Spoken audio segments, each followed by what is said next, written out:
In this lesson, we'll learn how to manipulate our perspective grid using the various controls and widgets visible on our artboard.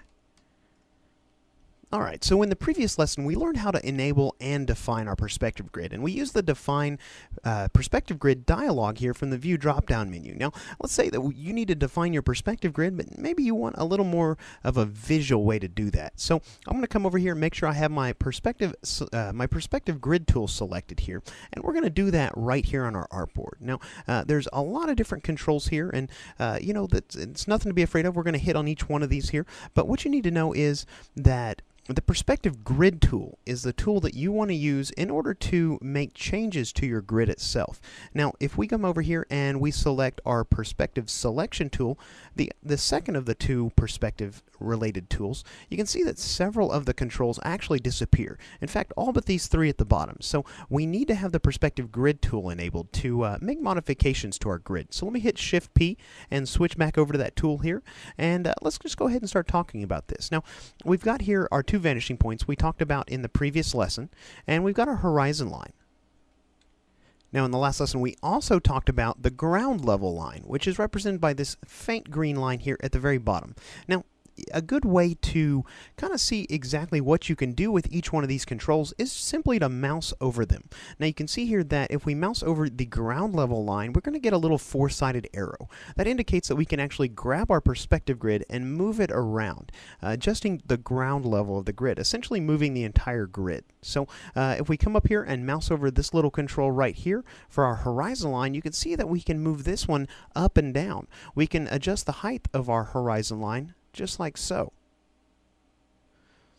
Now if we mouse over one of our vanishing points, you can see here that the arrows move to right and left. So we can slide our vanishing points along our horizon line just simply by clicking and dragging using our perspective grid tool.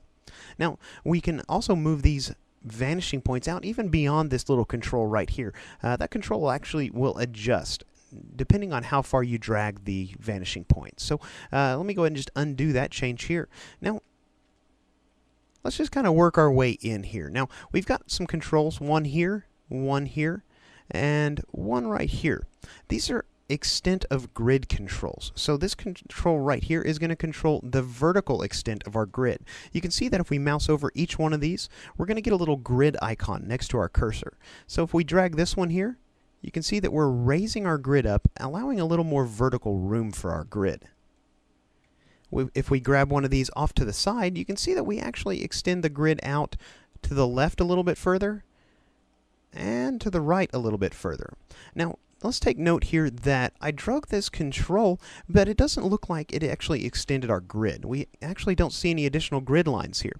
Well, that's because if there's less than 1 pixel between our grid lines, Illustrator's not going to waste time trying to render those out. If we go ahead and just zoom in, let me Control and spacebar and zoom in on this, you can see the closer we get, the more of those grid lines actually get rendered. So those grid lines are there. It's just Illustrator saving some processing power and not trying to render those out when they're that close together. So you can see here that's what the grid extent controls do.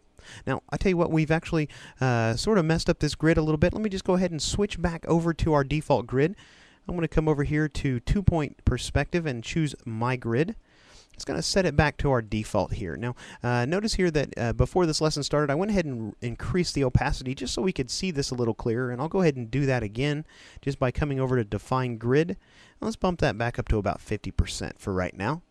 So we've kind of covered all these controls, and we've worked our way down into this center area. Now, let's go ahead and talk about this little dot right here.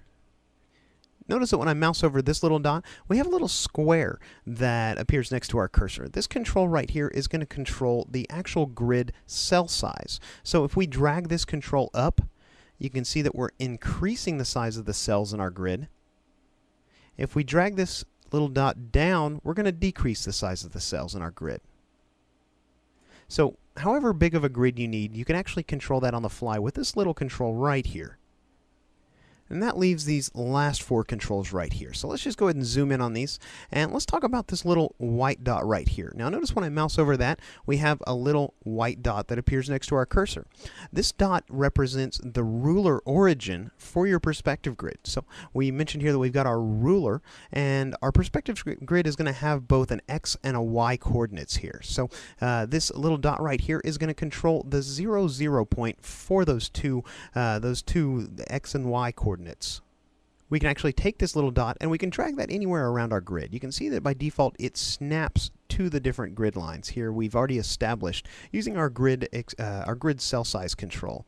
So we can set the 0, 0 point anywhere on our grid. So that's really important, especially if you plan on doing any kind of precise perspective drawings here in Illustrator. Now we've got these last three controls here. Now the center one is going to be the horizontal grid plane control. Now remember, the horizontal grid plane is this green grid here. So we can actually, let me just zoom out a little bit. We can control the horizon height by dragging this control up. And you can see here that the distance between our horizon line and our ground level actually decreases. So we can drag that down and increase that as well. So that is the horizontal grid plane control. Now these next two are kind of confusing because it's kind of opposite the way you would think it would be, but we have our right plane right here. So we have our right grid plane control on the left side. Now in mousing over that, you can see that the arrows for this one move left and right. So if we drag this to the left, we're going to adjust this plane to the left and drag it back. We're moving that right grid plane again to the right. So we can move that around just like we need to. We can also hold down the Shift key as a keyboard modifier, and we can snap that grid to the different grid lines we've already established here. Just like so. Now, just like that's the right grid plane control right here, we have the left grid plane control over here on the right side. So, and again, that works the exact same way. We can drag that, and we can also hold Shift, and we can adjust the left grid plane right from that control right there. Now, one thing we haven't talked about here with our grid planes is the viewing mode for these. So right now, Illustrator's rendering these out just as a simple grid. Now, if you ever decide that maybe you just don't like the way Illustrator's displaying these, there's two other viewing modes you may be interested in. So you can actually access those just by holding down the Alt key and clicking on either one of these grid plane controls. So let's go ahead and just hold down Alt and click on this one. And you can see we also have a viewing mode where Illustrator renders that grid out as a solid filled shape. So we can do that for each one of our grid planes, just like so. We can also come in and Alt-click on these one more time, and Illustrator will actually render those out in a very minimal fashion. So really all we're left with is a basic line. So to be honest, this is completely up to you. It's totally a preferential thing. I personally have gotten used to using the grids themselves, so I usually work just with the basic default grids. Alright, so we've pretty much discussed all these little controls around our artboard here, with the exception of this one right here. This is a really important one if you plan on drawing anything at all in perspective here in Illustrator. This is called your plane switching widget. So basically you have to tell Illustrator which one of these three planes you want to be the active plane. Right now you can see that this left plane is colored blue, so that is our active plane. We can switch and make the right plane our active plane just simply by clicking on the right side of that little cube right there. And you can see here that it highlights that side in orange. And likewise, we can go ahead and click on the horizontal plane and it highlights that one in green. So it's picking up on whatever colors you've defined for the different planes in your perspective grid. Now, notice here that we also can mouse over and highlight the area around our cube. If we go ahead and click on that here, it's going to activate none of our planes. That means if we draw objects with no active plane selected, they're going to be normal flat objects here in Illustrator, just like you would have drawn before you even knew about Illustrator perspective drawing. Now we also here within this plane switching widget have a little X in the top left corner. Now if we click on that little X, it's actually going to completely hide our grid itself. Now you have to click right on that X, but you can see that it hides our perspective grid and we can't see it. So let me just go ahead and bring that back with a Control-Shift-I. And if I really wanted to, I could come over here to View Perspective Grid and choose this option right here if I wanted to go through the menus and bring that grid back. So we also have the ability to hide just this widget or move this widget around our workspace. So in order to access that control, we just double click on either one of our perspective tools and we get to this perspective grid options dialog. So you have here an option that we can show our active plane widget. We can actually uncheck that if we don't want to show that, or we can move its position from top left to top right to bottom left and bottom right here.